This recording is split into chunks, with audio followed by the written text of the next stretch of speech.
Good morning. Today's question is how a public limited company works. एक public limited company कैसे काम करती है, तो इसका आंसर डिस्कस करते हैं हम लोग। एज डिस्कस्ड अर्लियर, जैसा हमने पहले डिस्कस किया था, एक पब्लिक लिमिटेड कंपनी में जो वर्ड पब्लिक है उसका मतलब है ये ओपन है जनरल पब्लिक के लिए कि वो आए और इस कंपनी में इन्वेस्ट करे, मतलब इस कंपनी में पैसा लगाए, इस कंपनी को पैसा दे, ठीक है। Which makes them partial owner, जिनसे वो कंपनी के पार्शियल ओनर्स मतलब पार्शियल मालिक बन जाएंगे, उनको कुछ हिस्सा मिलेगा, वो पैसे देंगे और उन्हें कुछ हिस्सा मिलेगा कंपनी का। But they have no right in the companies working, पर उन्हें सिर्फ कंपनी का हिस्सा मिलेगा, पर वो कंपनी के किसी भी कार्य में हस्तक्षेप नहीं कर सकते। कंपनी में जो डिसीजन लिया जा रहा है, कंपनी कैसे चल रही है, वो इन सब मामलों में दखल नहीं दे सकते। The word limited means the liability of investor. Liability मतलब जिम्मेदारी, या इन्वेस्टर को उतना ही नुकसान होगा जितना उसने कंपनी में इन्वेस्ट किया था। लायबिलिटी मतलब नुकसान या जवाबदेही, इन्वेस्टर की उतनी ही है जितना उसने कंपनी में इन्वेस्ट किया है। Is limited to the amount he has invested, ठीक है। तो पब्लिक, जनरल पब्लिक आके इस कंपनी में इन्वेस्ट कर सकती है, और अगर कंपनी डूबती है तो उतना ही नुकसान होगा इन्वेस्टर को जितना उसने कंपनी में इन्वेस्ट किया है। तो नुकसान क्या होता है, लिमिटेड होता है, इसीलिए ऐसी कंपनीज को हम कहते हैं पब्लिक लिमिटेड कंपनी।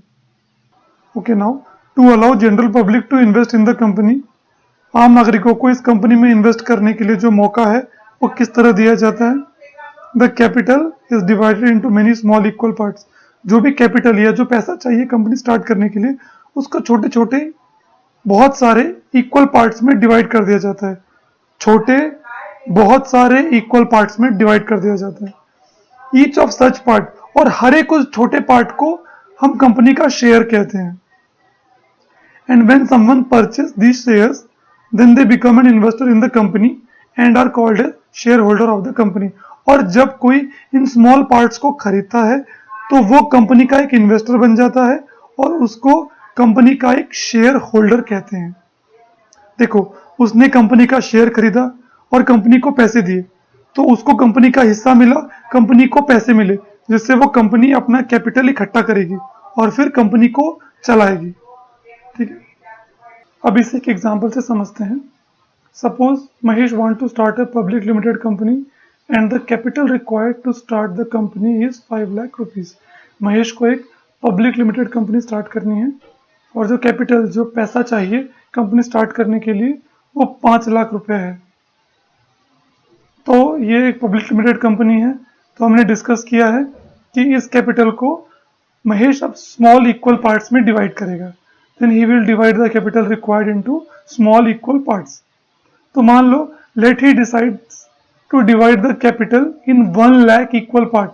उसने कैपिटल को 1 लाख इक्वल पार्ट्स में डिवाइड करने का प्लान किया, तो कंपनी के पास कितने शेयर हो जाएंगे। हमने डिस्कस किया था कि एक स्मॉल पार्ट एक शेयर के बराबर है, और यहाँ पे उसने 1 लाख इक्वल पार्ट्स में डिवाइड किया है, तो यहाँ पे कितने शेयर हो जाएंगे कंपनी के। Then the company will have 1 lakh shares. एक पार्ट एक शेयर के बराबर है, उसने 1 लाख इक्वल पार्ट किए हैं, तो कंपनी के पास कितने शेयर हो गए, 1 लाख शेयर्स। ओके, नेक्स्ट, तो हर शेयर की वैल्यू कितनी होगी या हर शेयर का कॉस्ट कितना होगा। तो हम मान लेंगे let value of each share be X rupees. तो हम मान लेंगे हर शेयर मान लो एक्स रुपीज का है, तो 1 लाख शेयर हैं, सारे इक्वल अमाउंट के हैं, एक एक्स रुपीज का है हमने मान लिया।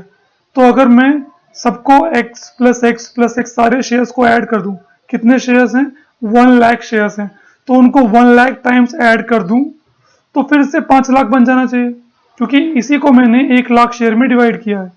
तो उन सारे शेयर्स को अगर मैं ऐड कर दूं, एक की वैल्यू मैंने एक्स मानी है और ऐसे 1 लाख शेयर हैं, तो x plus x plus x plus x 1 lakh बार, तो कितना मिल जाना चाहिए, 5 lakh.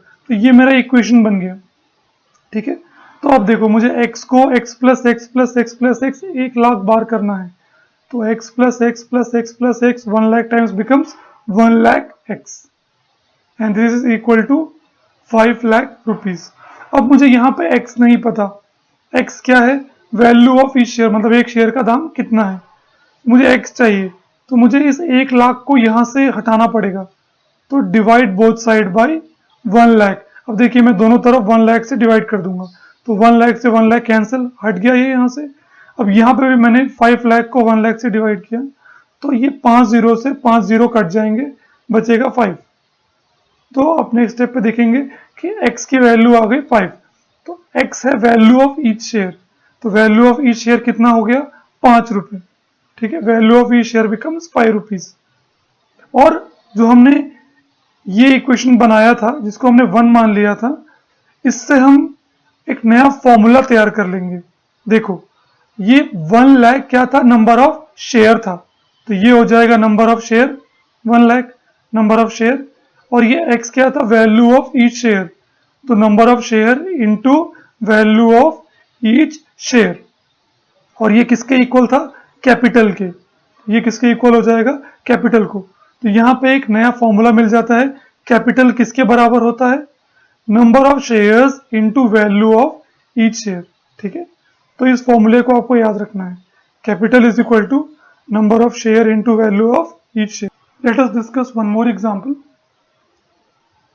If mister Kashyap decides to open a public limited company, अगर मिस्टर कश्यप एक पब्लिक लिमिटेड कंपनी ओपन करने का डिसाइड करते हैं, capital required for this company is 90,000 rupees, और कंपनी स्टार्ट करने के लिए कैपिटल की जरूरत है वो है 90,000 रुपए।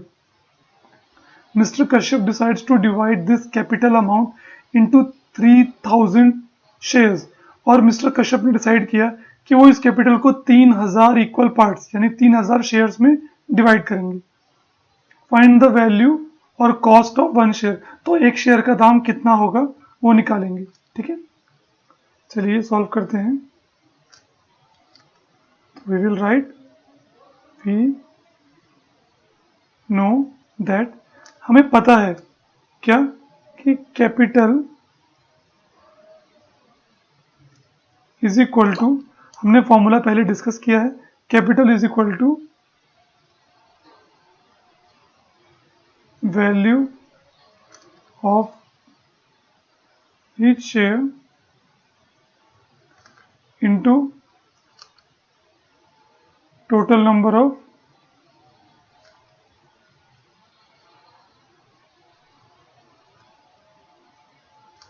शेयर्स। ठीक, ये फॉर्मूला हमें पता है, इसको हम इक्वेशन 1 मान लेंगे। अब हमें गिवन क्या क्या है, गिवन लिख लेंगे। व्हाट इज गिवन, गिवन में capital required to start this company is 90,000, तो हमें क्या पता है, कैपिटल पता है, कैपिटल इज 90,000 रुपीज। ठीक है, और क्या पता है हमें, mister Kashyap decides to divide the capital into 3,000 shares, तो नंबर ऑफ शेयर हमें पता है, टोटल नंबर ऑफ शेयर,